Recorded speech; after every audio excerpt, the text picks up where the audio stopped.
Welcome, everyone, to another live stream review episode of the MCU'S Bleeding Edge. I'm Jeff. I'm going to be moderating this evening. With me, I've got my co-host and good friend, Cyberneticshark. Cyberneticshark, what's up, brother? Uh-oh. Oh, he's on mute. We got audio problems. That's not good. All right, Cyber. All right, we'll skip him for now. Cyber, I'll get back to you in just 1 second. We've got from the Podcast of Champions and sakar.freeforums.net, Taylor. Good to see you, Taylor. Hey, good to see you.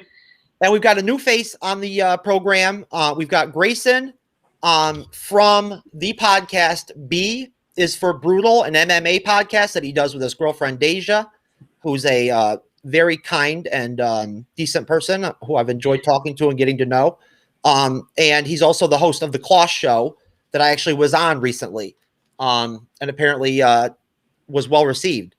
Cyber, yeah, we still can't hear you, brother. Let me see. You can't hear me? Oh, there you are. All right, there he is. All right, you all good, Cyber? Yeah, I'm fine. All right, I don't know why you didn't hear me. I don't know why. It could have been on my end. I don't know. You never know. I don't. Yeah, that was weird because I was going like this and everything was fine. And I could sound and hear myself and everything. I heard you guys, so I don't know why I did that. So, well, either way, folks, we are here doing this live stream review because we are going to be doing a full, comprehensive Shang-Chi review, and then we're going to bust off and do some what if episode 6 type, breakdown review type talk. But basically, I just want to thank and let everybody know out there that ends up catching this when it's not live and it's the video on YouTube. We really appreciate you. Please follow us and subscribe, and feel free to like us. And, hopefully we'll get some people in the comment section throughout the show here tonight. But let's go ahead and get into it, guys. Why don't I go ahead and start off by just playing the Shang-Chi trailers right off the bat, and then we'll jump right into the questions.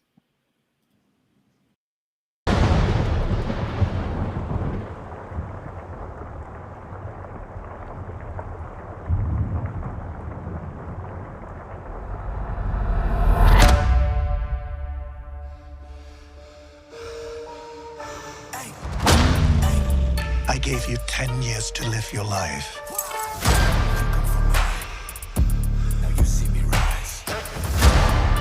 Where did that get you?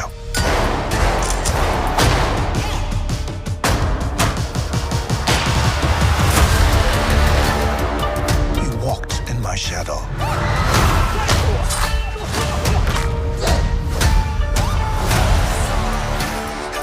I trained you. So the most dangerous people in the world couldn't kill you.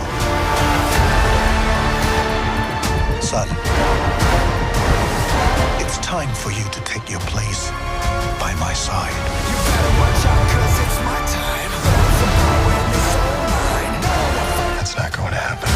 It's a new era, yes, I come alive. You woke up the dragon. You can't outrun. I run from who you really are.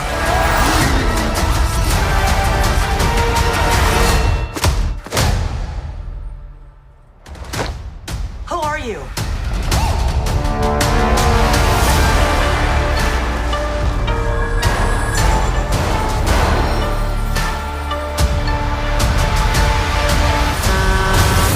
Bugger. Hold on, everybody!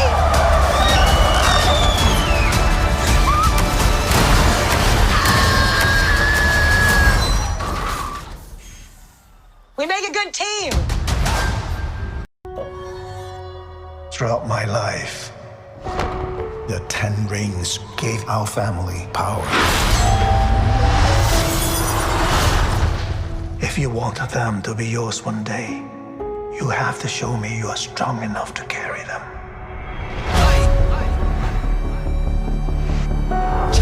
You are a product of all who came before you.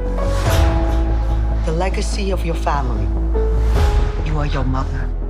And whether you like it or not, you are also your father.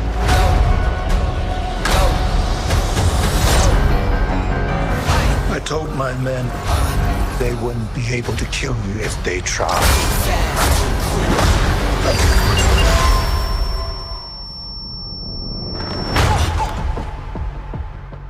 Glad I was right. You're just a criminal who murders people. Be careful how you speak to me, boy.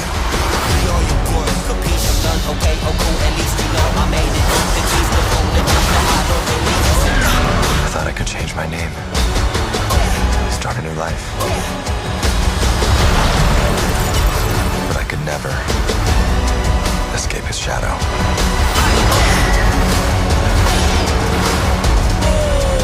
My son, you can't run from your past.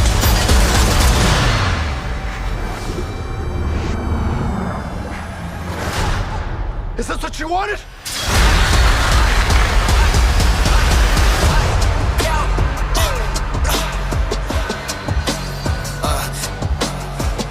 You got this. Thank you.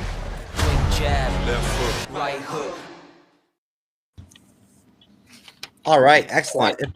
I'll tell you what, guys, I'm gonna miss watching those trailers when we all move past Shang-Chi and everything, and I'm gonna miss them.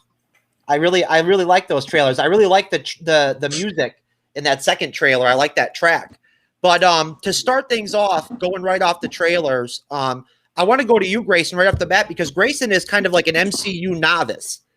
He's never even seen an Avengers movie. So what I wanted to ask you was, going in and seeing Shang-Chi without an MCU background like we all have, like Cyber and Taylor and I have, did you feel like you understood what was going on with the film? Did you feel like you got the story and everything? And Oh yeah. I didn't even see the trailer going into it, but I was like, all right, this is this dude's dad. He's got some magic rings, and he's trying to bring back his dead wife. This is essentially the plot. Yeah, that's basically the gist of it. Yeah. So you didn't feel like there was anything missing for you or anything like that? Like you felt like you had a good idea what was going on? And when I watched the end credits scene, I was like, who are these people he's talking to? But that's about it. That's understandable. That was about it. That's understandable. And we'll get into the end credit scenes, and I'll get you guys' opinions on those in just a minute. But I just wanted to ask you that just because, I think it's interesting. Sometimes we don't pay attention to the actual film craft when it comes to Marvel Studios, and the fact that they make these films very individually to where anybody can go and watch one, and you don't have to have the whole, connection to the MCU with all the films to know what's going on in them. I've seen people go watch Avengers Endgame, and it was their first MCU film, and they completely understood what was happening and loved it and had like a wonderful experience, and were crying and everything during it. So I just think it's interesting. It was interesting, hearing that, that I felt like Shang-Chi was the kind of movie that anybody could watch and really kind of have a pretty good idea what was going on. But so Shang-Chi stars Simu Liu and Awkwafina, obviously, and the whole initial part of the film is all about them, sort of an introduction. What did you guys think? Starting with you, Cyber, and then going to you, Taylor, and then Grayson, you can roll in the back. How did Awkwafina do in this movie? Did she work for you in the film, Cyber? I absolutely loved her. I think she's a great comedian. I've always enjoyed her in anything I've seen her in. She has a great show, Nora Queens, on Comedy Central, that she's absolutely freaking hilarious in. One of the first movies I ever saw her in was, of course, Neighbors 2, Sorority Rising. And so I was kind of familiar with her already. So I knew what she was about coming into the film. And I thought that her comedy element added some really great comedy to this film. I already knew coming into this film that it was going to have a lot of comedy elements because they picked her to be in the film anyways, because that's what she is. She's a comedian.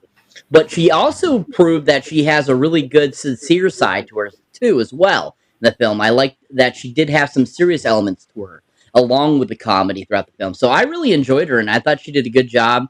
I enjoyed her camaraderie between her and Simu. I thought they did a good job of playing off of each other. And I thought she was just a really great addition to the film, and I really enjoyed her in it. Taylor? Yeah, I agree. I think she did fine. I've seen her before in Crazy Rich Asians and some other stuff, so I knew she could act as well as do comedy, and I think she did. I think she did really good. I can see how that personality can rub some people the wrong way and be a little bit off-putting for some people, but it didn't bother me at all. I think she did well. I thought the comedy worked very well in the movie. I thought it was very organic. It wasn't forced. And yeah, overall, I think the character was fine. Grayson, what did you think about Aquafina? So the beginning part I liked a lot. And on the airplane especially, that was her best scene, in my opinion, when she was making fun of the flight attendant being like, oh, do you want the chicken or the beef? Oh, chicken. Oh, well, we don't have chicken. That part was good. But as it went on, she started to lose me a little more and more how they developed her character throughout it. So it started strong and then fell off for me personally. And we're going to get into like the final segment of the film. I like to think that like this movie is kind of broken up into 3 parts. You know what I mean? You've got like the introduction part with Shang-Chi, with Simu Liu, and Aquafina, where they kind of get their story in San Francisco. Then you've got like a middle section where the Mandarin grabs them, and we get the whole deal with them and the Mandarin and everything, and the Ben Kingsley meeting and everything and whatnot. The fake Mandarin. And then there's the third part when they go to the village. What is it? Is it Tao Lo? Yeah, I think it was Tao Lo. Yeah. And then there's the final battle and everything, obviously. So going right back at you, Taylor, out of the 3 segments or the 3 sections of the film, was there one part that you really enjoyed more than the other parts? Was there anything that didn't really fly for you? I liked the whole movie. I liked how it was sort of a mashup. I mean, this was the martial arts movie of the MCU up to this point. But I liked how they kind of mashed up the different subgenres of martial arts movies. That first section you're talking about was very much of the modern Rush Hour, Romeo Must Die, modern type of action grounded martial arts movies. And then there was a little bit of the more traditional Shaw Brothers Kung Fu type movies. And then to the end part went into that other subgenre, which is based on fantasy and inspired by Chinese folklore with mythical creatures and magic. So it kind of went from, Rush Hour to, Shaw Brothers to Crouching Tiger, Hidden Dragon to, I can't even remember the names of some of those fantasy ones, White Worm and things like that. So I like the way they mashed it up. And like I said, and I can see how the change in tone and the change in style could be jarring for the audience. But it worked for me. I liked the whole thing all through. Grayson, Was there any one part of the movie that kind of didn't work for you, or did you feel like it all worked together well? Or one thing that stood out to me, they do it in every movie, it seems, where there's a fighter. He's like, I'm going to wake up, I'm going to do about 25 push-ups every morning, and I'm going to be absolutely shredded. I don't like no other working out at all, just a couple of push-ups, and I'm going to be ripped. It's for the rest of it. He does other stuff too. It seems like I didn't see him even, he doesn't have a gym membership. That's a good point.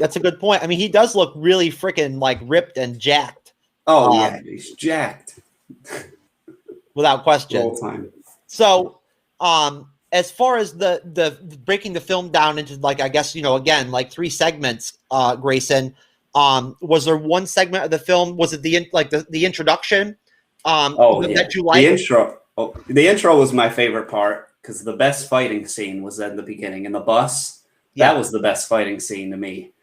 And then once it got to more of the floating around, Crouching Tiger, Hidden Dragon stuff, I was like, all right. And then by the end, I was like, this is nonsense to me. But I was like, That's why I love having you on here, man. I like to hear that opinion. And I was like, this movie, it's like they couldn't have shoehorned another BMW in there if they tried, dude. Any opportunity they had to stick a BMW in there, I was like, all right, they obviously sponsored this movie. Cyber, what do you think, man? Was there any certain part of the film that stood out to you specifically, or did you just like the whole thing? I enjoyed the whole entire film. I thought every aspect of the film was really well done. I thought they all integrated very well with each other. I thought the whole beginning sequence where it showed Wenwu, aka Mandarin, basically kind of that first 1,000 years of his life, kind of showing you what he went through, getting the 10 rings and so forth and stuff like that, leading to him leaving to be with his kid's mother, and so forth. I thought that was really well done. I liked the whole aspect of that. I loved the, scenery and all that kind of stuff. The bus fight sequence was amazing.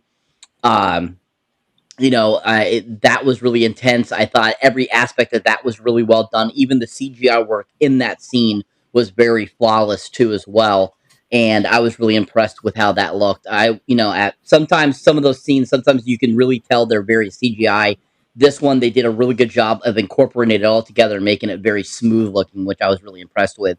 I love when they go to the den over in Asia and to find his sister, and we get the brief but small part of seeing the Abomination and Wong fight each other. That was really super awesome. But then kind of seeing Wong kind of like bringing him with him through the portal, that was really cool too. So I'm looking forward to seeing where that takes Abomination a little bit. I love that they remade Abomination look more like his character from the comic books. But I mean, every aspect was really well done throughout the whole film. I thought there was a lot of great fight sequences throughout the whole film. I absolutely loved the dragon at the end of the film that helps them in fighting against the bad creatures. That dragon was just like so super cool looking. I really enjoyed that too. So I thought all in a whole, each segment was really well done. Okay, guys. Jumping around a little bit. When it comes to the post-credit scenes, that Kloss didn't really know what was going on and who the characters were and everything, was there anything that stood out to you with the post-credit scenes? Taylor and Cyber. Taylor, you first, and then Grayson. I'm going to frame the question a little bit for you differently, but Taylor, what was there anything about anything theory wise or anything that pops in your head based off of that stuff? Yeah, and I don't even remember which one came first, but the one that showed his sister now had taken over the Ten Rings organization and was expanding it. That of course raised all kinds of questions: as what is her intention? Does she want to get control of the actual Ten Rings for herself someday and wield that power with her new army that she's built, or is she planning to use it as a force for good? Who knows? So that's just a big cliffhanger right there. And as far as the other one goes, that was the perfect segue into the greater MCU, where he's talking to Wong and Captain Marvel and Bruce Banner, and they're examining the rings, and they find out that little tidbit about it's sending a signal somewhere. That's obviously going to get fleshed out in future movies. But the part where Bruce Banner says, welcome to the zoo, and to both of you. So, you guys are now part of this superpowered universe, comes with responsibilities, but it also makes you part of the team. So all in all, I thought they were both really good and really set up the future. Excellent. Did you what do you think, Taylor? Could they have done more with the sister character? I forgot how you pronounce her name. Ji Ling. Yeah. Do you think they could have evolved that character maybe more in the movie than they did? Well, I tell you, I was really surprised that she was in it as much as she was, just based off of the trailers. All I had seen was the two trailers. I literally thought she was going to have one cage fight, and that was going to be her whole contribution to the movie. Maybe she would tell them, yes, you can find him in the Castle of Doom or whatever. She would just be some little thing like that. But she came on and she became, she actually teamed up with him, became a big part of the team, became a huge contributor to the whole effort. As far as developing her personal, well, we did see a little bit of her, what she went through growing up, and then how she broke away on her own and created her own little empire and her own, Kumite bar, club, whatever you want to call that thing, with monsters fighting each other. So we found out quite a bit about her, actually. So I think they did it all right. I mean, there's always pluses and minuses. You always have to decide what's going to be in the movie and what's not going to be in the movie. And I'm never going to second guess Marvel because they seem to do a really darn good job. So I think they handled her just about right. Cyber, same two questions to you. So, to start off, first talking about the sister, I thought she had great screen time in the movie, simply for the fact that the movie is not about her; it's about Shang-Chi. So he is the main central character. So having even as much time as she did in the film, I think was very, very kind of them of what they kept in the film. Even if there was more that they filmed, that they took out, or whatever, I thought they did a good job of giving her as much time as they did to kind of flush out a little bit about that character a little bit, along with, Shang-Chi's origin. And I thought, just like Taylor was saying, we saw a background about her, her life, a little bit about her not being able to train with the guys. We saw that, she, wanted to start her, do her own thing. And we don't know if she's going to be doing the, basically the 10 rings herself. We have no idea. Like, we know that she's going in that direction, but we don't know exactly how far she's going to go with it. And I think that's really cool. And I just really enjoyed her whole persona in the film, and I liked her character, and I liked how they had her in it along with the other characters and gave us this kind of a little dynamic going on with the film. And so, her building that whole entire, fighting ring shows that she has what she needs to do to be able to run the 10 rings. So that also, I think, is kind of a sign of that she's going towards that direction too as well. But with the post-credit scenes, I absolutely loved the post-credit scene with Captain Marvel and Bruce Banner. I thought it was interesting that Bruce is back in human form, but still wearing the sling. I'm not sure how long it's supposed to be after Endgame that this is supposed to be going on, because I don't recall them mentioning that. But I think that's interesting. I love the fact that Captain Marvel has the long hair again versus that stupid-ass short hairdo they gave her in Endgame. Ugh. And so that was a lot. That was very appeasing to the eyes, and that. But that whole concept of that, them, Shang-Chi and Awkwafina becoming a part of that group of people, Bruce basically welcomed them to the fold. I thought was super cool, and just like Taylor said, a great introduction to them to the further parts of the MCU. And then just the whole camaraderie that they had with, Wong. I love that they gave him even more stuff to work with, and gave him more scenes, and he was a part of it, which I think is really cool, which also I think is a big segue into Doctor Strange 2 and the Multiverse of Madness too as well. So I think that's really cool that they're doing that and giving us that, option and so forth. But pretty much I think I touched a little bit on the other scene, showing the sister basically taking over the 10 rings and so forth. Once again, who knows what direction it's going in. It'll be interesting to see what it does, but it definitely is a segue into the future, into the MCU, just like Taylor was saying. I'm really looking forward to seeing what else her capacity is. I saw an article recently about her character, and she was talking about how her future in the MCU is, and she signed on for several films. So we will be seeing the 10 rings again. Also, I love the fact that we actually got to see the real 10 Rings flag in this film versus the one we saw in Iron Man 3. They actually had the traditional, actual Asian language and the actual symbols and stuff for the 10 Rings. So that was a lot more accurate, too, as well. And what is Awkwafina's role, though? Like, at the point that we're saying that, like, they're both being welcomed in by Carol Danvers and Wong and everything and whatnot. Like, what is Awkwafina going to be other than Shang-Chi's buddy? Like, do you see her like actually participating as like an Avenger? I don't see why she couldn't be. What would be like? Would she be like a Shuri or something? Like, what would she be? Exactly. Like, okay. She would be like a sidekick. She would be like a Happy Hogan. She would be like any of those type of characters. I mean, you can never say never because anything is possible in the MCU. Yeah, I mean, you're right. She could be like a friend of the Avengers. I don't think she's gonna be. I don't know if she'd be like a full-fledged Avenger because she's not like a superhero. But, anyways, Grayson. So like I was saying, when it comes to the post-credit scenes, the characters that you saw that you didn't know who they were, one of them was Wong, who is like Doctor Strange's buddy. He's like a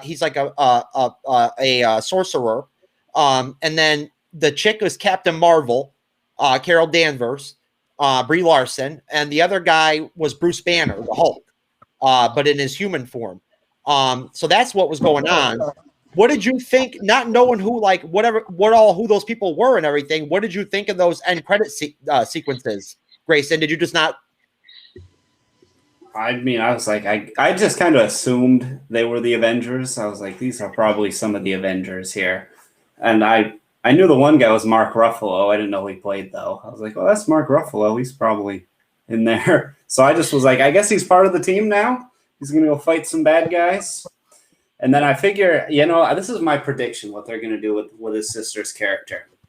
I think there's going to be a scene, Rambo 3 style, where they're like, oh, we're trapped. We're surrounded. And then she's just going to come out of there with her monster army and just save the day last minute. And they'll be like, oh, here's the monsters to help. And then they'll flank them or whatever, and then she'll help out there. That's how I see that playing out. Well, we'll see what happens. I mean, I wouldn't be surprised if when they do Shang-Chi 2, she might actually end up becoming the villain or one of the villains of the film. And they might actually follow the comic book storyline with Shang-Chi and actually have her be like, against Shang-Chi. You know what I mean? Like, and they have to kind of square off at the end. Like, I don't think that fight that we saw, that little tiny fight that we saw between her and him in Macaw, I don't think that that's the last time we're going to see Shang-Chi fight his sister, or and I don't think that was her like on top of her game either. But so moving on, so basically, when it comes to what your likes and I guess your dislikes were for the film, I'm sure that I know that all of you guys have a lot of more positives than negatives, as far as the film goes, just like I do. But Taylor, what were your likes and your dislikes with Shang-Chi? My likes were almost everything. I would have to really think to come up with a dislike, and any dislikes I have are really small and not really relevant to the overall enjoyment of the movie. The fighting choreography was very good. It was very much the traditional kung fu kung fu movie style of fighting for the most part, and that's not my favorite type of fight choreography, but it was really well executed and looked really good on screen. So I really didn't have any issues with that. I didn't like the one line, and I wasn't even going to bring this up, but I didn't like the one line where the Mandarin, and I'm going to keep calling him the Mandarin, says, "Don't call me the Mandarin." Okay. I would have much preferred if he just said, I've had many names over the centuries, and Mandarin was one of them, but I'm Wenwu or something, as opposed to that joke about it's an orange or it's a chicken dish. It's also the language you're speaking through half the movie, so it's more than just that. So I don't see anything wrong with the name of the Mandarin. Being a comic book traditionalist, I didn't like that particular line, but again, that's very, very minor. Overall, I really, really liked the movie. Grayson, your likes and dislikes? Dude, I hated the bow and arrow stuff in this movie. Me too. I thought it was absolute nonsense. This girl's like, oh, I guess I'll pick up a bow for the first time. And those bows that they're using have like 100-pound draw on them, those recurve bows. And then she's just slinging that thing, no problem. And then seemingly can, after just a day of training, can shoot 600 yards farther than this bow can even shoot through the air and hit like a snipe shot that none of these other trained people could. I was like, I guess they had to shoehorn her in there for something. So I guess if she's going to be an Avenger, she's going to be like a bow person at this point. If she's so good with it that she can snipe like she's got a gun. Well, that part was pretty ridiculous. One thing Avengers have too many bow people already at this point. They have a bow person, or they have more than one bow person. I mean, Hawkeye. I haven't watched the Hawkeye trailer. I'm saving it for my reaction, and then I want to play it on the next week's show, Cyber, so we can watch it and react to it. I haven't seen it yet, but Kloss, we actually have two current archers in the MCU right now. Is there a sniper, or like they don't want to get these people guns? They're like, no, old technology only. It's very rare that you see any of the Avengers using guns at this point. What did you like about Shang-Chi? Oh, dude, the first third of it was great. I love the first third, especially the only part I didn't like in the bus scene was when that guy kind of gets on top of him, and they do this in like every movie, and I don't know why. It'll never work in a fight where someone gets on top and you're like, oh, let me just muster the strength to throw him off of me, no problem, and just yeet the guy across the bus. That never makes any sense, but they put that in every movie, so I can't be mad at just this one. The car chase scenes were awesome. I liked all the car chase scenes, especially when they did it from the top over. So a lot of car chase scenes, you can't tell what's going on. These ones, I thought you could really see what was going on. Good point. They did a really great job. That's really great. I'm glad you pointed that out, because that's something I noticed too when I watched the movie, that the car chase scenes were really, really decent. They really were. And they had some really nice looking cars too. Yeah, all the BMWs. Yeah, they had some nice looking cars. What about like Lord Deathman is in the private chat of like the show, and he just mentioned that there wasn't enough Death Dealer. What did you think, Kloss? Personally, not having the background of the characters, but seeing that ninja guy, Death Dealer, that fights Shang-Chi with the knives and everything, like, and then having him just like die like a little while. Yeah, that later, was pretty anticlimactic. I was like, oh, this, especially when he was like training him and everything. I was like, oh, this guy's gonna come into play.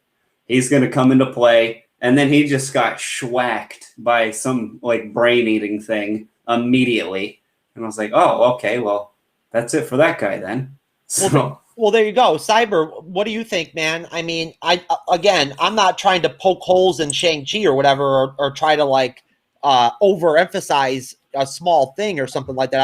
I'm not trying to do that. But what do you think about? It would have been nice if they would have had more Death Dealer in the film? I mean, any character, there's certain characters people just want more of in a film, no matter what movie it is. Doesn't matter what cinema, what production company put out, there's always going to be those types of characters. Death Dealer, I thought, had an adequate amount of time on the screen. I'm not sure if he's completely dead. I don't know if this is the last time we're going to see him, because you know how the MCU is. They could bring people back from the dead, so we never know. They could, do a multiverse thing. He could come back. You never know. But at the same time, I thought that him being a part of Shang-Chi's past, it's supposed to be kept in the past. And so I think that's why they kind of did what they did with him at the end of the film, where they just kind of got rid of him, because that's a part of Shang-Chi's past. He's trying to move forward and to move on. So I think that's a reason why they did that for the film. I think that the Death Dealer was a great character. I enjoyed him, what I saw of him. It would have been nice to see him do a little bit more action, most definitely. But what he was in the film, I thought was fine. I didn't see anything wrong with it, and I was happy with what they gave of him. Taylor, I'll be honest with you.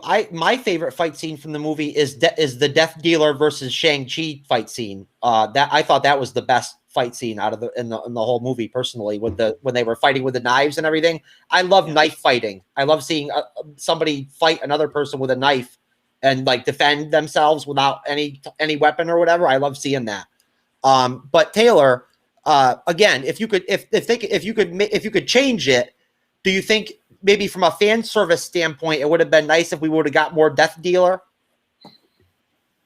I mean, sure. Just like Cyber said, there's always, there's always something else you could do. You could always do something more with this character. I think what they did with him was great. I thought that was a great fight scene. I thought the scenes of him training, as a child, again, like Cyber said, how he was a part of Shang-Chi's past was important and worked. Sure, if I was in charge, I wouldn't have any discipline and I'd make a 5-hour movie like Zack Snyder or something and put everything in there. But, it worked the way it did. And I think it's okay that he died because somebody had to. Otherwise the whole battle would have been, like a pie fight. No one actually died. So someone had to die, and he's a tough guy, and he died. And they chose, and I'm sure we're going to see this guy again. But the makers of this movie obviously consciously chose that machete arm guy to be the one who lives and moves on, and is now the right hand man of the sister in the Ten Rings. And I'm not sure why, but I know we're going to find out later. So like I said, I think that's a great character. Marvel has done this with a lot of the more minor villains. They did it with Crossbones and Taskmaster and Claw. They all had their moment in the sun and then died. Not everyone can live. And Marvel has so many characters. They can't make all of them the main characters. So I'm just glad that they're utilizing them as much as they are. Well, I think it's definitely a learning experience, because based off of the trailers, my interpretation going into the film was, my expectation was that we were going to see more of like the Ten Rings and more of like them showing the training, with Shang-Chi when he was a child and stuff like that, that kind of stuff. I kind of thought they were going to go more in that direction, and of course, I also very much believed the leaks and everything about how there was going to be like a kung fu tournament in the film, which never materialized. But I guess, it's a learning experience that you can't believe all the stuff that you hear about these films. But I felt like, for me, Michelle Yeoh was like my MVP for the film. I thought she was excellent in her role. For you guys, who stood out to you? Who was like your MVP in the movie? I'll go to you first, Cyber. Simu Liu was my MVP of the film, because I wasn't I had never seen him in anything else before. I knew that he had been in a Canadian show called Kim's Convenience, where he played a main character for 5 years. I knew that he was an extra in the film Pacific Rim back in 2013. But other than that, I had not ever seen him in anything. And so I wasn't familiar with any of his work. So going into this, I wasn't too sure, how's this guy going to do as the main lead character of this, of this film? And, we can always say, Marvel knows what they're doing and they always cast really well, most definitely. So, I had no really worries there, but at the same time, still, it's like, we can talk about Brie Larson a little bit here. She wasn't really the greatest choice, but she still delivered in the movie a little bit. But anyways, Simu Liu, I just think he was fantastic. I mean, from the get-go, as soon as he popped on the screen, his chemistry with Awkwafina was on point, amazing. And then just the way he produced his dialogue, the way he fought, especially in that bus sequence, was just so amazing and totally made me think of like the, traditional old school, like Jackie Chan, drunken master type of films. And he was so good at it. And he really delivered his character. So he was really the big stand-up for him, because from everything that he did throughout the film, his comedy, his acting, and his stunt work, his fighting was just really well done. So he was my MVP. He was what I was most impressed with throughout the whole film. Okay, Grayson, who's your MVP? Dude, definitely the dad. I don't know his name. Did you say his name was Chode? Tony Leung. Yeah, the guy from Internal Affairs. That guy killed it, dude. Because, especially when he was like on his rampage, and he's like, "Oh, these are the guys that killed my wife. I'm gonna destroy everyone they know." That guy was killing it, and he was willing to go down with the ship too. And I thought he was the best actor of everybody on there too. He was intense. Every time that he talked, it stole the scene, in my opinion. Yeah, most definitely. Taylor, what about you, buddy? Yeah, first of all, I think the whole cast was really, really good. I think they all stepped up and really contributed a lot, and they all brought a lot of, depth and reality to all their characters, even the smaller parts. But I agree with our buddy here, Grayson, that Tony Long, Yeah. he was fantastic.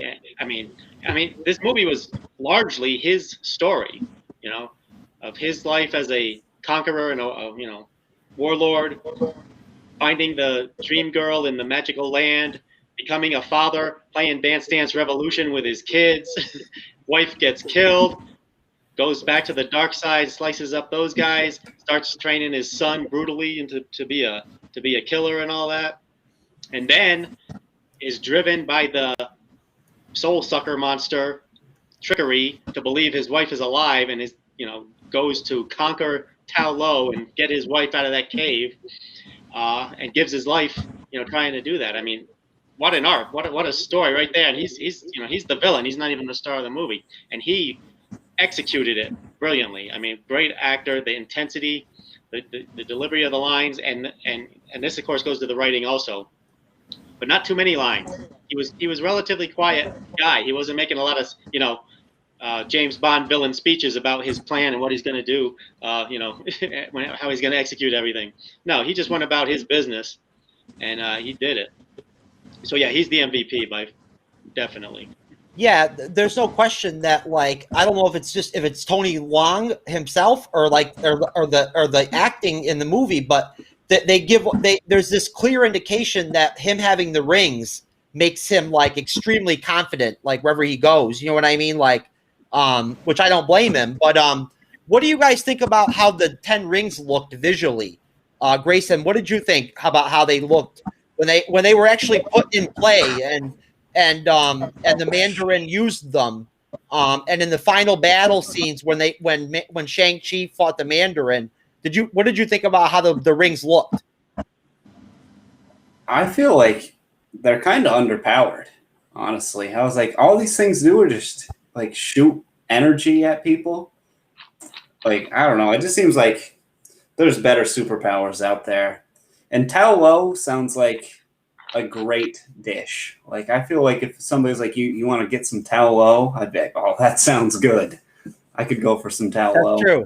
That's true. What do you think? What do you think, Cyber? I liked them visually. I thought they were really good. I liked how when Shang-Chi got them, they changed colors. I thought that was really cool. I think there was a good point in the end credit scene that Wong was saying that these rings are much older than the Mandarin is, that there's more to them than that. So I think that's the reason why it didn't show much power from them in this film, because there's a lot more to develop with them.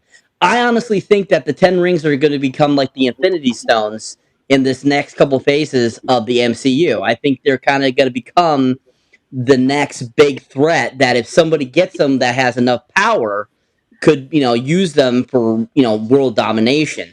So I think we're going to be seeing more about that and seeing what they actually truly can do. Because I think, the Mandarin only knew so much of how to use them. He only had them for 1,000 years. These things are much older than 1,000 years.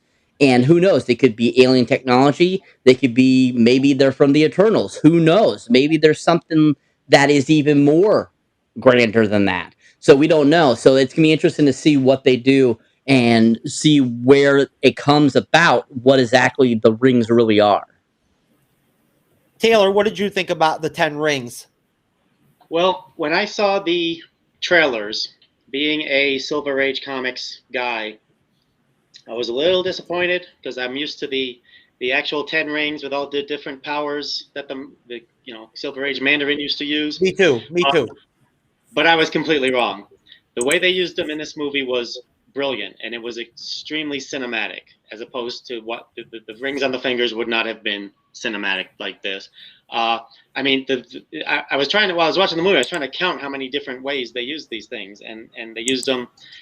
They emit energy. They use them as like an extension of the fist. They put them in a chain and use it like a whip. They use them as a shield. They used them as a buzzsaw to cut the chest, the heart out of the soul sucker dragon. There was just dozens of different ways that they utilize these things. And again, it's all very cinematic.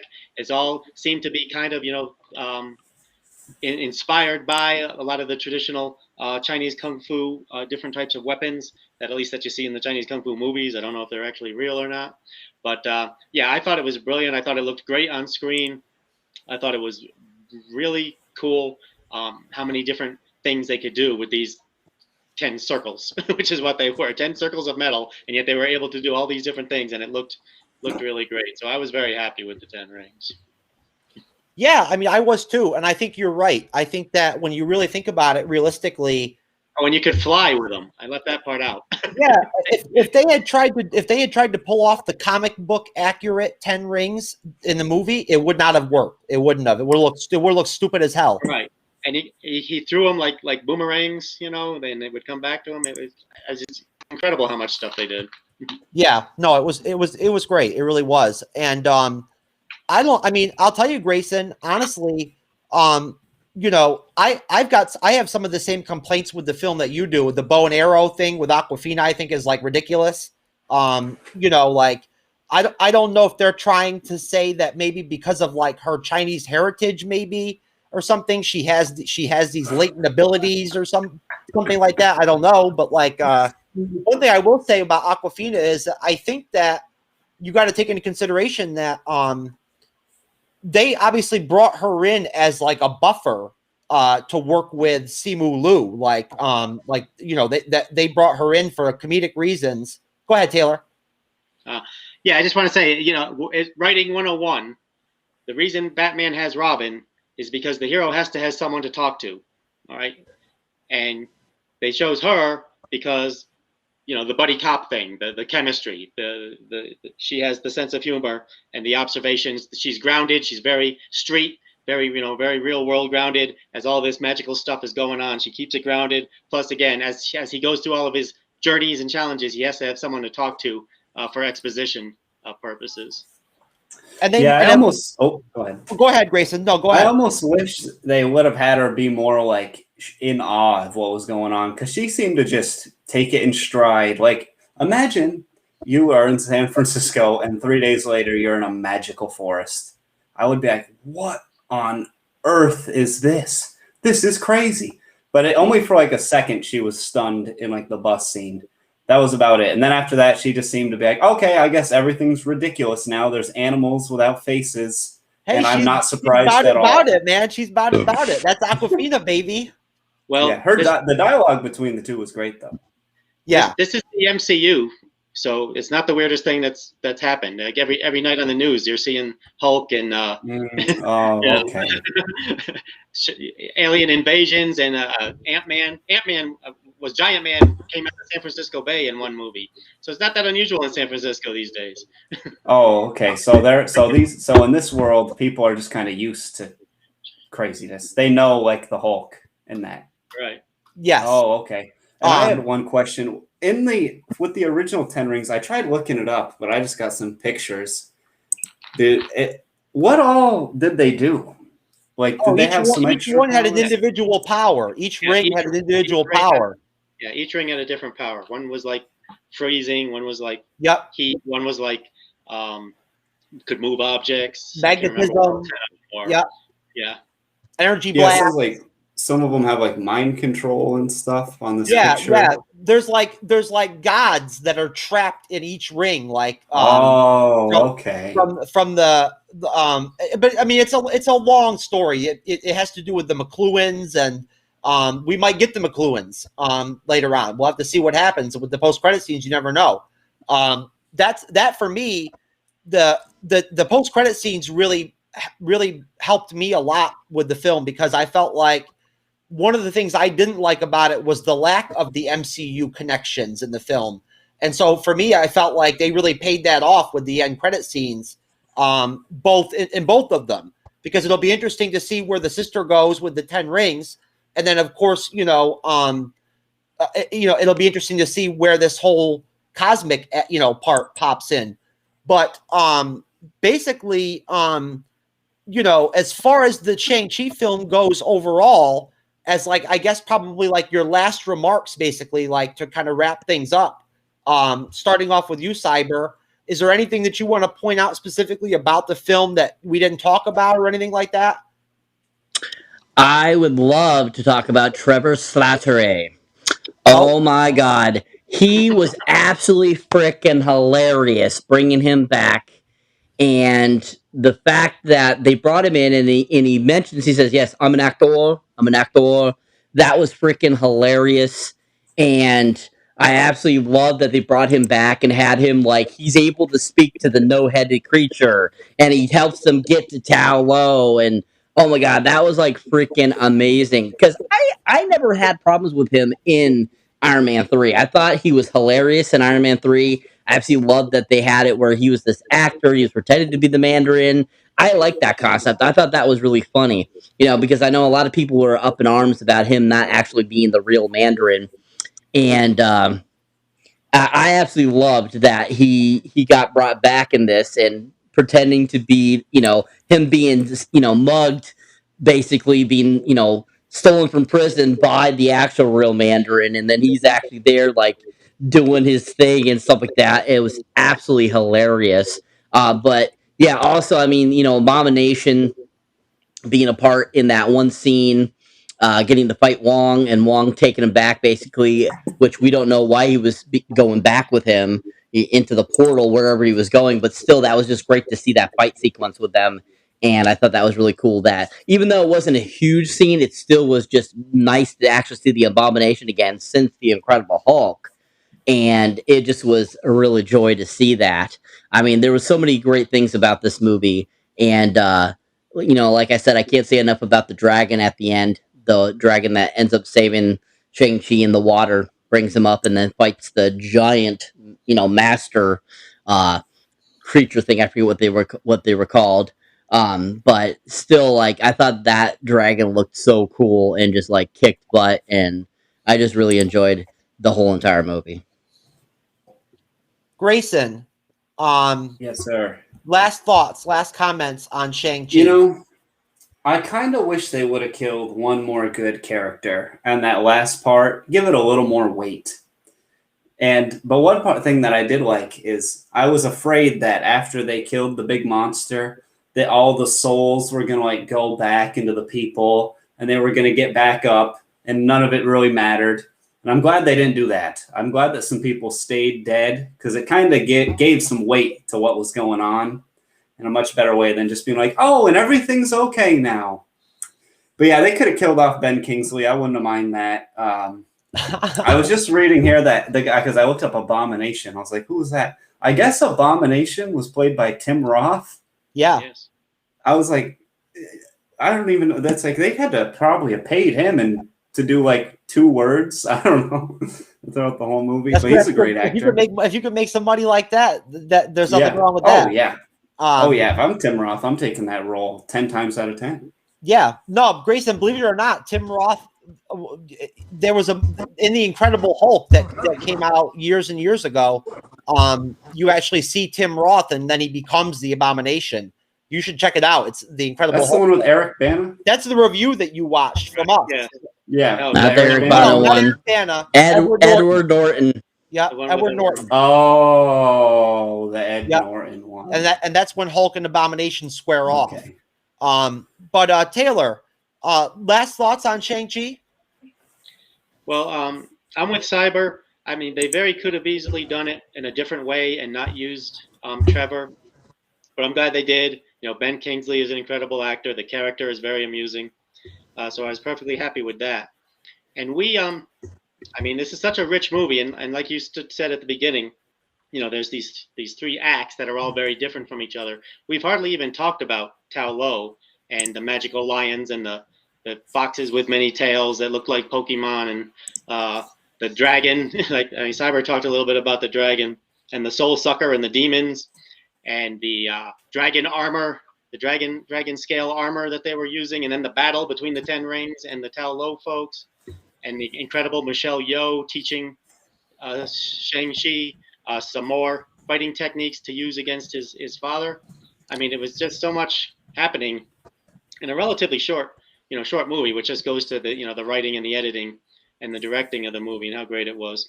But we haven't even had time to talk about the whole fantasy aspect of this movie, which turned out to be very much a fantasy. I'm glad you mentioned that, Taylor. I don't mean to cut you off, but I'm glad you mentioned that because I think that it's important that we pay service to, before we rush out of this Shang-Chi review.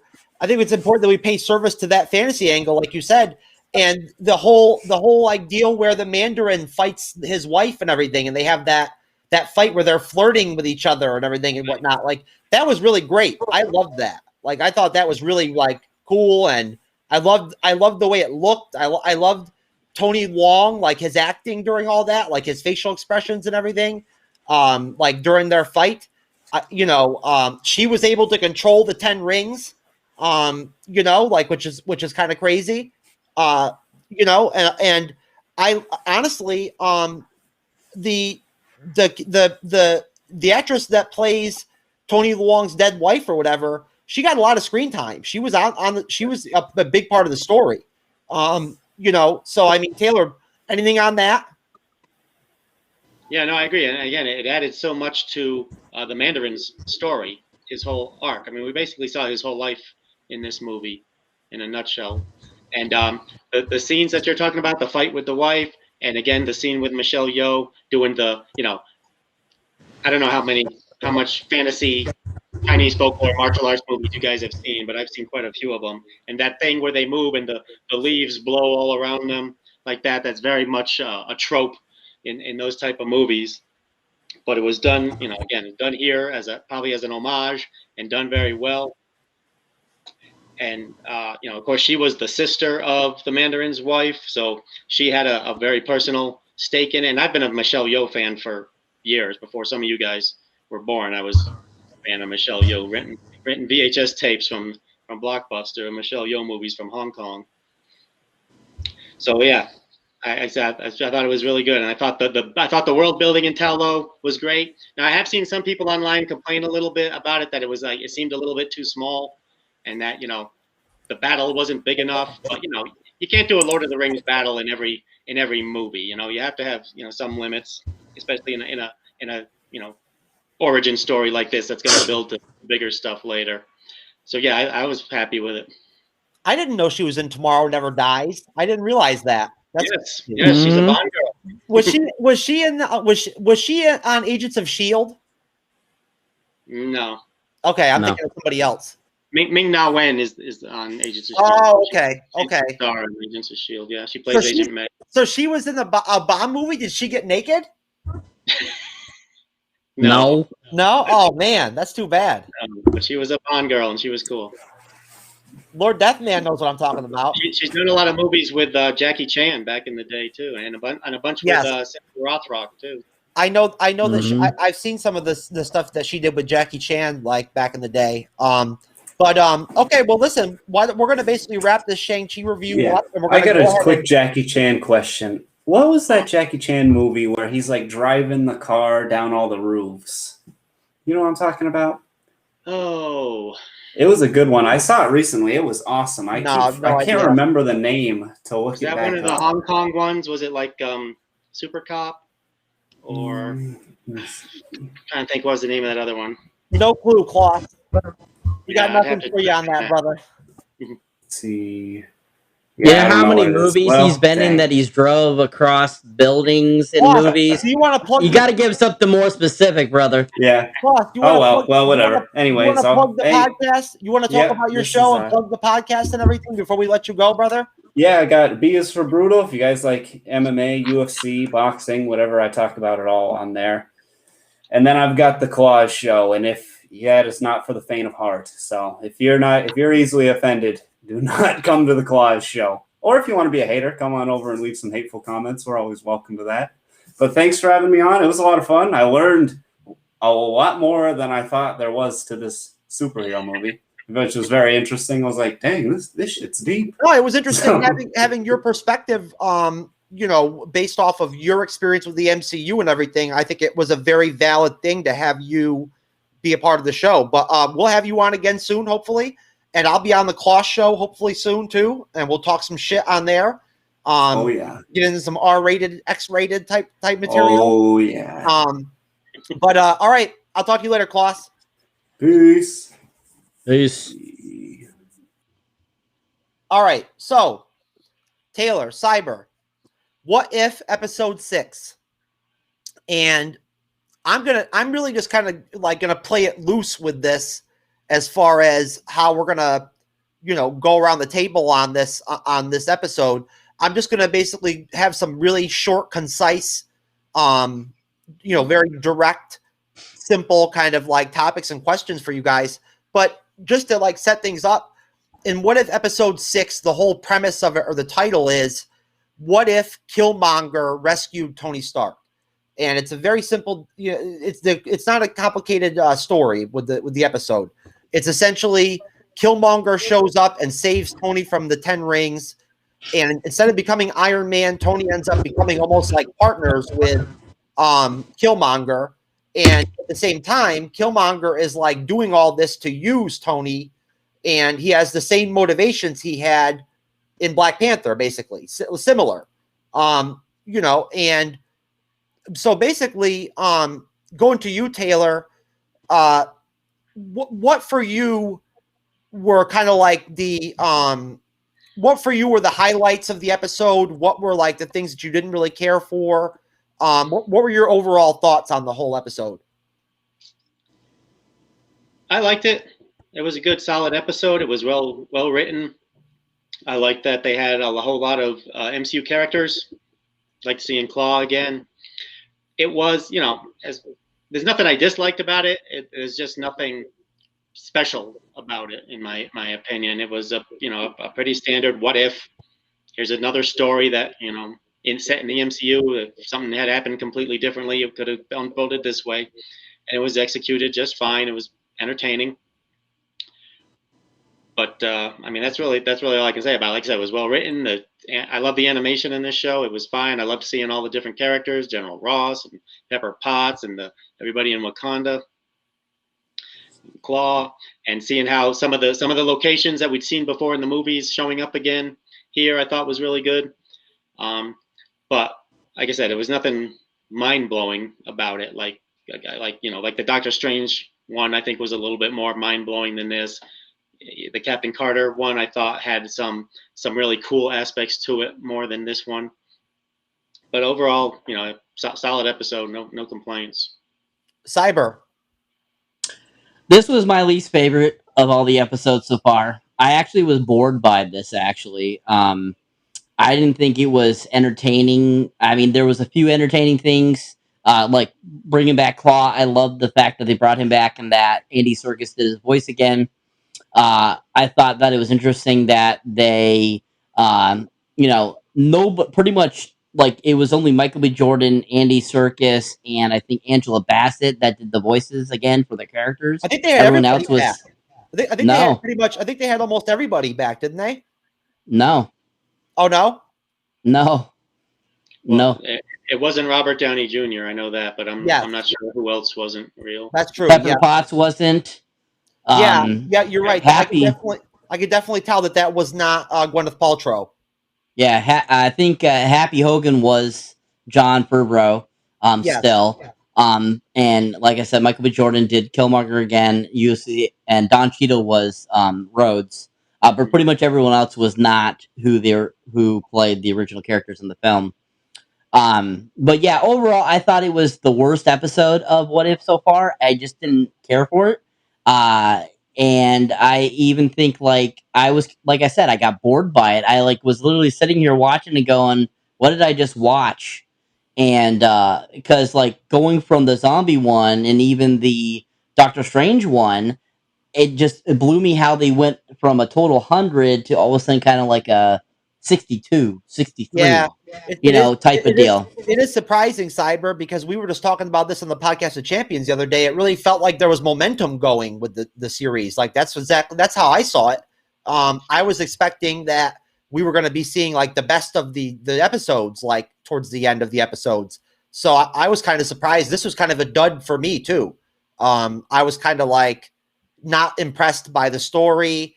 I mean, I knew what was going on immediately. Like, it was a very simple, it was well written. The animation was great. Like, it was, I mean, I think Taylor's correct with his observations, but it's a very simplistic episode, very simple. And I will point out that from an animation standpoint, I felt like that battle in Wakanda with those whatever you want to call them, robots or whatever, that was good. I really enjoyed that. I liked that battle with the Dora Milaje and everything. I thought they did that really well. And again, I'm no animation expert, but I felt like the animation in this episode was really good. I thought it was really solid. Not enough T'Challa. You know what I mean? Like I think that was Chadwick Boseman, but he was only in the episode for like a minute and a half, and then he was dead. Yep. So I mean, so what do you think, Taylor? Chadwick Boseman did come back for like another minute in the spirit realm scene, whatever that is. That's right. That's right. Yep. Black Panther stuff. But yeah, you're right. He was not in it very much. And yeah, I mean, I agree. It was not the best episode so far. And I of course, we all knew that Killmonger's a villain, so we knew he was going to do something evil. It was pretty easy to piece together what he was trying to do. We knew he wanted to be king of Wakanda. Yeah, I was confused at first, Taylor. Honestly, when the episode first started, not knowing what the premise was, I was thinking, I didn't know what was going on. I didn't know if he had already hooked up with Wakanda at that point, and then like they sent him there to like save Tony, or what was going on. Right. I mean, so apparently he had he like he said he had somehow intercepted the conversations between Stain and the 10 Rings guys, and hatched himself a plan to save Tony Stark, to get on the inside. The only thing that surprised me, what I thought was going to happen when the robot army came inside and got shut off, and he turned them back on again. His plan was to defeat them and become the hero of Wakanda. I thought his plan was going to use them to conquer Wakanda. Me too. And install himself on the throne that way, but instead he did it through trickery. That was the only thing that really surprised me. Yeah. What do you think, Cyber? I mean, I did enjoy seeing all the different characters. It was great seeing Shuri. I mean, I almost would have liked it better if they hadn't had that part at the end with Shuri and Pepper Potts, and Killmonger would have been okay. Like, he would have stayed as the Black Panther, just because like that, I would have liked that trope, like the bad guy winning. You know what I mean? Like, would have been okay with me. But what do you think, Cyber? I mean, sometimes you want the bad guy to win. Yeah, I get that. But in this situation, no, because I'm not a big fan of Killmonger. I didn't care too much for Michael B. Jordan's interpretation of the character. I think we could have seen somebody else portray the character, and it would have been better. Because Michael B. Jordan, I feel he's an overrated actor. I honestly don't think he's as great as everyone makes him out to be. I think he's okay, but like, I mean, even his Creed performance, it's mediocre, But at the same time, though, I think that with this episode, once again, I can't say enough. I just found it so boring, and I just found, I mean, yes, there was a lot of the end sequence where they were better than the robots and stuff like that. It was okay. It was pretty cool. And the animation was really well done, and the writing was really well done. And I love that we got a few more like big pictures of the Watcher himself as he's talking. I really enjoyed that. I thought that was really cool. But all in all, I just thought it was, it wasn't a great episode, and I was kind of disappointed. No, it wasn't the best episode out there. And you know what? I want to start off on a positive note. So let's go ahead and watch this Marvel Studios Celebrates the Movies, and then we can talk about that, and then we'll close out of here.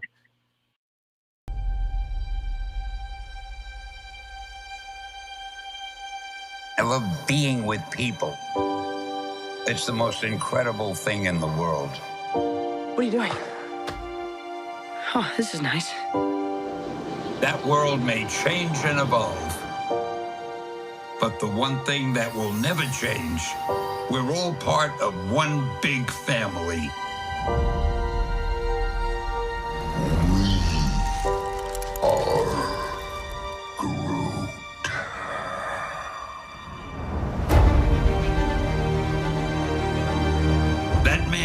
to you. He's your brother. That woman over there, she's your sister. Higher, further, faster, baby. That's right. We're all part of one universe Wakandan forever! that moves ever upward and onward to greater glory.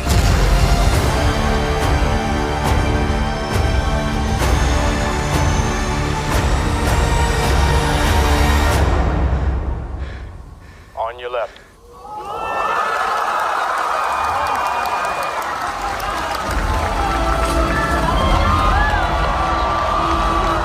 Avengers!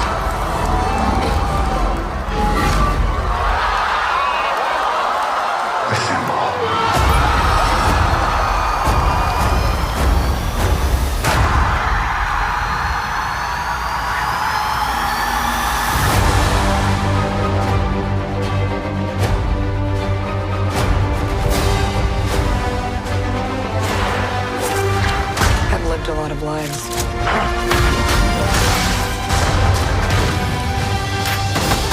But I'm done running from my past. We have unfinished business. Who's we?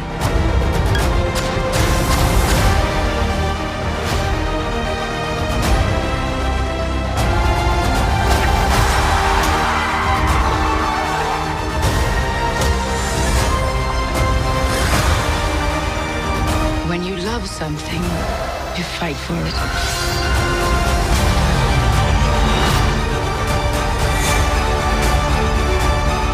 We're the ones who changed everything.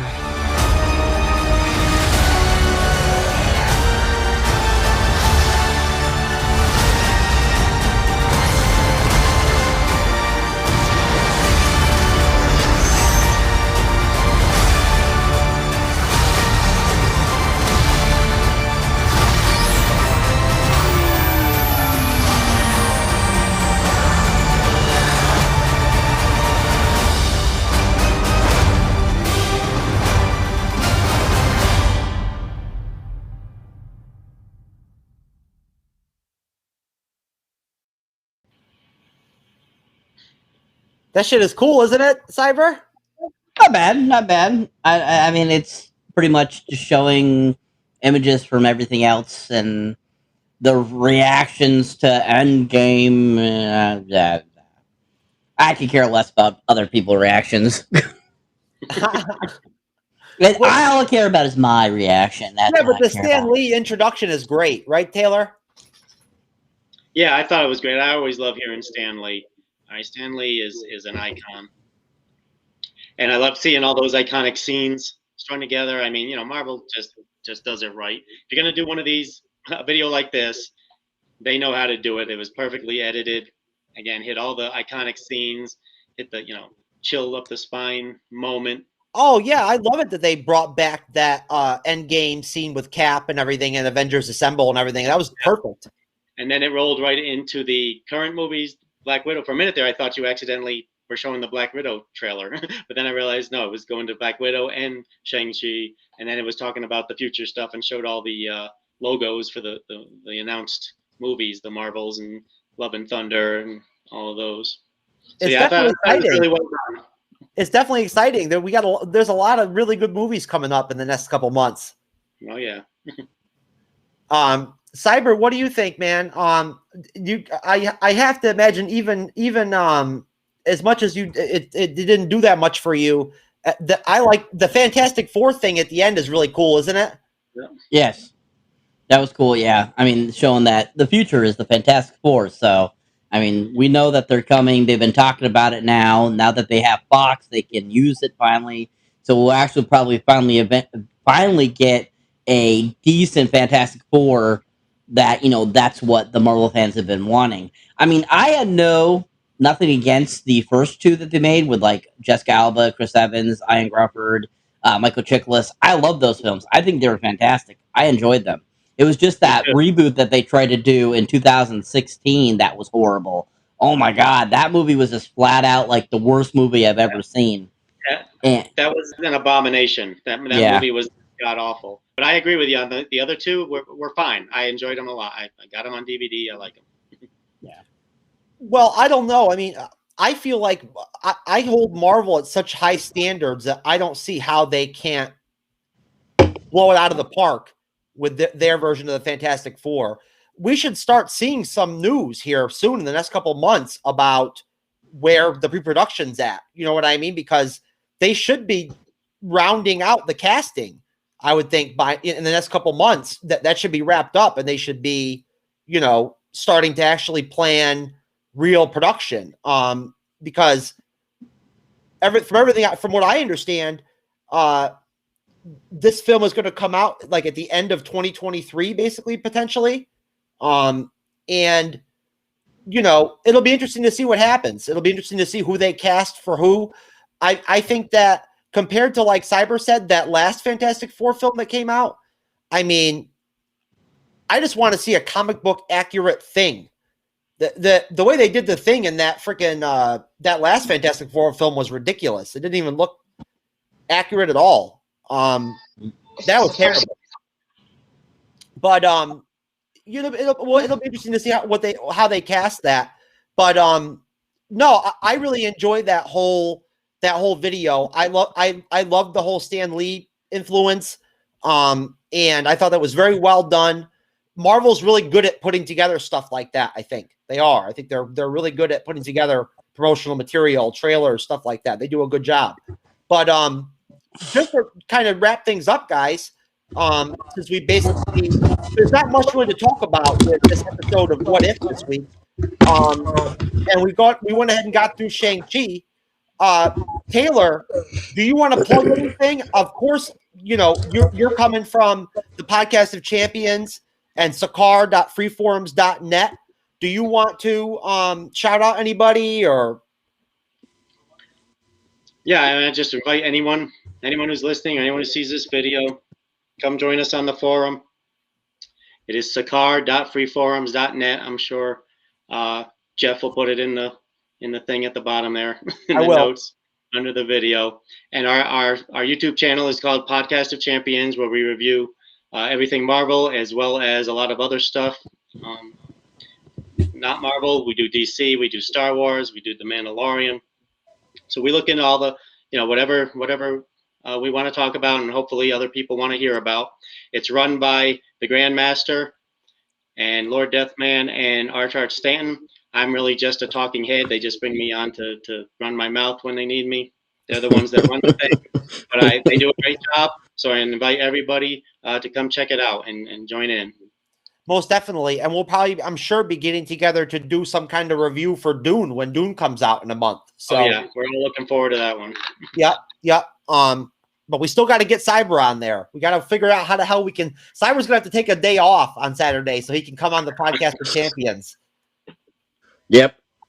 That's gonna have to happen. That's gonna have to happen. I'll have to do that. Cyber, do you want to go ahead and plug any of your individual content or anything like that while I give you the chance here? Well, of course, if you like our amazing MCU's Bleeding Edge and want to check out my other solo content under Cyberneticshark, definitely check that out on YouTube, on Twitter, on Instagram, Facebook. I'm on all those things. I'm on TikTok. I'm on pretty much anywhere you can find me. You can also find us on Rizzle. Me and Jeff are on Rizzle, and we go on there quite often. It's a really fun little app. Really great and fun. Definitely check that out too, guys. But yeah, if you enjoy this stuff and want to see, if you were looking for more than just MCU content, I do all kinds of movie content on my YouTube channel. I review everything. I've recently been doing the James Bond films. So getting ready for the newest James Bond when it comes out in November. So check that out if you like, if you're a James Bond fan and so forth and stuff like that. So and I will be having my own personal Shang-Chi review up soon on my channel too as well. So look forward to seeing that up there too, guys, if you are interested. Which I'll definitely be checking out myself. I'm sure I may not get through the whole thing, but I'll do a couple minutes at least, Cyber. So, okay. Well, I mean, just to call things out here and wrap things up for tonight, I just want to thank Taylor very much for coming on again. We haven't had you in a while, Taylor. It was really good to see you. Great to see you. Taylor's a friend of the program. And we've got some Infinity Saga reviews coming up when What If ends that I'm sure we'll be seeing Taylor again probably on here in the future. I'd have to imagine that when we get to the Avengers, Taylor is going to want to be in on that panel. Right, Taylor? Yeah, I would love to. That is my all-time favorite superhero movie right there. Is it really? Yes. Honestly, that's not a bad pick. I don't want to expound too much on it, but I got to be honest with you. That movie has a special place in my heart. Like, I keep it in its own spot compared to the other Avengers films and everything. Like, they all kind of go in their own category for me. You know, even Age of Ultron has its own spot where kind of like, you know, honestly, I don't know. I feel like years later, people are going to look back and they're going to appreciate Age of Ultron. I love Age of Ultron. I don't have to go years later. I'm not going to be around years later. I love it right now. Okay. No, I love it too. It's a good movie. It's a good movie. Any Avengers movie that would have came out coming off of the original Avengers film was going to be really having some stiff competition to compete with that, you know? But all right. So basically, you know, for everybody at the MCU's Bleeding Edge and for the Podcast of Champions, sakar.freeforums.net, for Cyberneticshark, for Taylor first, for me, Jeff, TrueKnowledge in the house, we're going to say peace out to everybody, and we'll see you next Wednesday. Next Wednesday.